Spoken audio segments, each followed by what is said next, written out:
Hello, Nick here with Preferred Living, and today we're going to take a closer look at another one of our products in the catalog, our knife sharpener.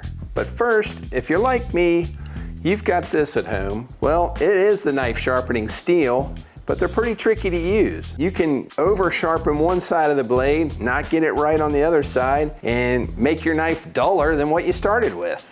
Well, we're going to take that guesswork out of it with this product right here from Preferred Living.